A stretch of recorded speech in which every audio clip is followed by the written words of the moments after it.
Student इस question में आपको बताना है कि n की वैल्यू क्या पुट करें, n की वैल्यू क्या पुट करें कि 4 की पावर n क्या रखें कि सॉल्व करने पर यूनिट प्लेस पर 0 आ जाए।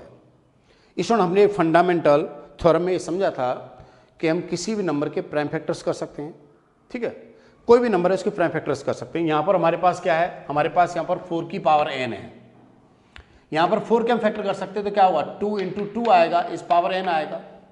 हम चाहें तो इसको 2 की पावर n लिख सकते हैं। हमने प्राइम फैक्टर्स कर लिए।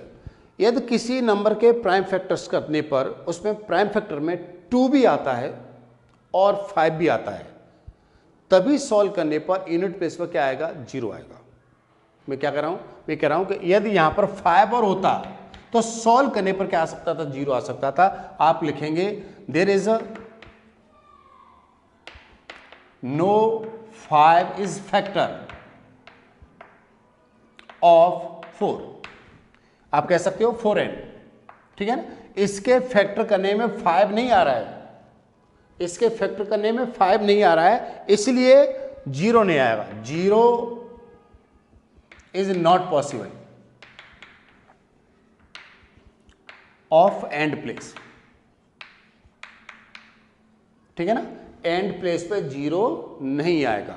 0 कब आ सकता है, 0 तभी आ सकता है जब इस 4 के फैक्टर यदि हम करते और उसमें क्या हो सकता था, 2 आता और 5 भी आता, ठीक है ना। फंडामेंटल थ्योरम हमसे ये कहती है कि किसी नंबर के फैक्टर कर सकते हैं, किसी नंबर के हम प्राइम फैक्टर्स कर सकते हैं और प्राइम फैक्टर क्या होंगे, यूनिक होंगे। तो इसके प्राइम फैक्टर करने पर ये ही आएंगे और इसमें 5 नहीं आ रहा है, इसलिए इसके यूनिट प्लेस पर 0 नहीं आएगा। पास में आ गई, कॉपी कर लीजिए।